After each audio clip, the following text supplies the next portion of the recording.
4 കേട്ടോ, കുറേ മീനുണ്ടേ. ഇവിടെ എല്ലാം ഉണ്ട് കേട്ടോ. ചുറ്റി കയറുന്നുണ്ടോ? ഹായ്, എല്ലാവർക്കും പുതിയൊരു വീട്ടിലേക്ക് സ്വാഗതം. അപ്പോൾ നമ്മളിന്നേ ആലപ്പുഴ ചെത്തി ഹാർബറിൽ മീൻ പിടിക്കാനായിട്ട് വന്നതാണേ. നമ്മൾ ഉടക്കോല ഡാമിൽ കിട്ടുന്ന ഉടക്കോലയാണ്, അതൊക്കെ എടുത്തിട്ടുണ്ടായിരുന്നേ. അപ്പോൾ ഒരു ഐഡിയ തോന്നുന്നതാണ്, നമുക്ക് ഈ ഉടക്കോല കല്ലും കെട്ടി കടലിലേക്ക് എറിഞ്ഞ് കഴിഞ്ഞിട്ടുണ്ടെങ്കിൽ ചിലപ്പോൾ മീൻ കൊടുക്കും. അപ്പോൾ അങ്ങനെ ഒന്ന് പരീക്ഷിച്ച് നോക്കാൻ നേരത്ത് അറിയാം കേട്ടോ. അപ്പോൾ നമുക്ക് എന്തായാലും മീൻ കിട്ടുമെന്ന് നോക്കാം. നമ്മൾ മെയിനായിട്ടും ചൂണ്ടയിട്ട് നോക്കാൻ ഓർത്തുന്നതാണേ. നമുക്ക് ചൂണ്ടയിലായിട്ട് പക്ഷേ ചെമ്മീനൊന്നും കിട്ടില്ല ഇരയായിട്ട് വറക്കാനേ. അപ്പോൾ മത്തിയേ കിട്ടുള്ളൂ. അപ്പോൾ നമുക്ക് മത്തി പുറത്ത് ഇട്ട് നോക്കാം, ആ കൂടെ വലയും കിട്ടാം. അതുകൊണ്ട് ഇതുപോലെ വലയുടെ അറ്റം നമ്മളൊരു വലിയ കല്ല കിട്ടുവാണേ. അത്യാവശ്യം വലുപ്പമുള്ള വലിയ വേണം കേട്ടോ, എല്ലാം തിരയടിച്ച് കരക്കി പറ്റുമേ.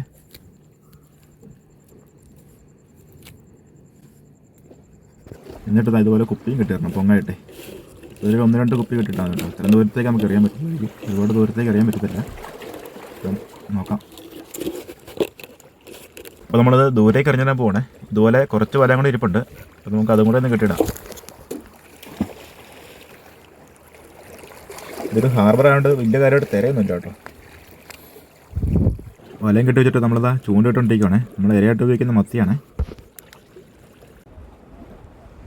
അതുകൊണ്ട് കടലിൽ ഈ കല്ലിൻ്റെ ഇടയിലൊക്കെ ജീവിക്കുന്ന പൂച്ചകളാണോ. ഇത് ഈ ചൂണ്ടക്കാരൊക്കെ ബാക്കി ഇട്ടിട്ട് വന്ന മീനിൻ്റെ വേസ്റ്റും എല്ലാം തന്നെ ജീവിക്കുന്നതെന്ന് എനിക്ക് തോന്നുന്നത്. പിന്നെ മീനൊക്കെ ആരെങ്കിലും ഇട്ട് കൊടുക്കുമായിരിക്കും.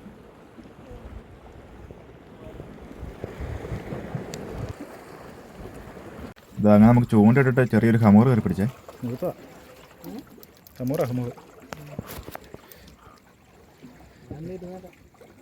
ഇരുന്നേക്കാം. മത്തിക്കാട്ടടി. ആ ചുറ്റി കയറുന്നുണ്ടോ? മരിഞ്ഞാണോ? കടൽപ്പാമ്പല്ലേ? ഇതാ പിന്നെ നമുക്ക് പിടിച്ചൊരു കടൽപ്പാമ്പായിരുന്നു കേട്ടോ. ഇതിനെ കഴിക്കാൻ പറ്റുമെന്ന് അറിയത്തില്ല കേട്ടോ. കഴിക്കാൻ പറ്റത്തില്ലെന്ന് എനിക്ക് തോന്നുന്നത്. അതുകൊണ്ട് നമ്മളതിനെ ചൂണ്ട കട്ട് ചെയ്ത് കളയാം കേട്ടോ ചെയ്ത്. ചൂണ്ടയും പോയി. പക്ഷേ കണ്ടു കഴിഞ്ഞാൽ കറക്റ്റ് മലിഞ്ഞ കേട്ടോ. ഇത് ഇവിടെ ആറ്റിൽ വരുന്നെങ്കിൽ ഇപ്പോൾ മലിഞ്ഞാൽ ഓർത്ത് കഴിച്ചായിരുന്നു അതിനെ. ചൂണ്ടയും കളഞ്ഞല്ലോ. അങ്ങനെതാ കുറേ നേരം കഴിഞ്ഞ് വല നോക്കുമ്പോഴത്തേക്ക് നമ്മുടെ വലയെ കുടുങ്ങി മീനുകളൊക്കെ ഉണ്ടോ അല്ലേ? 3-4 മീൻ കിടപ്പുണ്ടേ. മീനും ഞണ്ടും ഒക്കെ കിടപ്പുണ്ട് കേട്ടോ. അതായത് നമുക്കിത് പൊക്കിയെടുത്ത് നോക്കാം.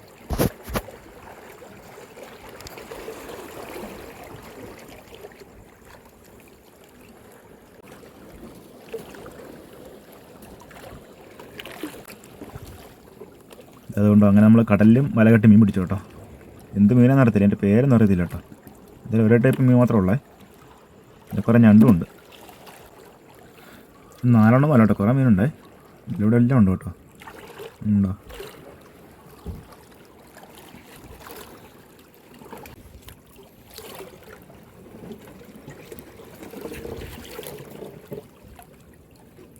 ഈ മീനുടെ എല്ലാം വാഴടക്കി കേട്ടോ പിടിച്ചിരിക്കുന്നതല്ലേ.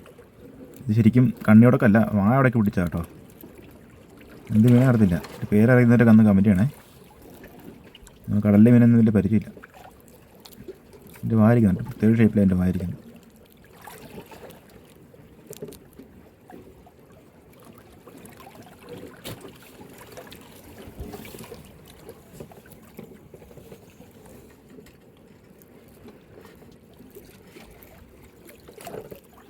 അപ്പോൾ കടലിൽ വന്നിട്ട് ഇങ്ങനെ വല എറിഞ്ഞിട്ട് മീൻ കിട്ടുമെന്ന് മനസ്സിലായി കേട്ടോ.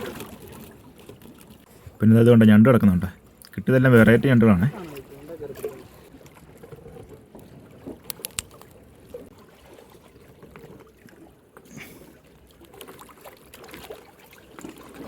ഇത് കഴിക്കുന്ന ഞണ്ടായിരിക്കും അല്ലേ?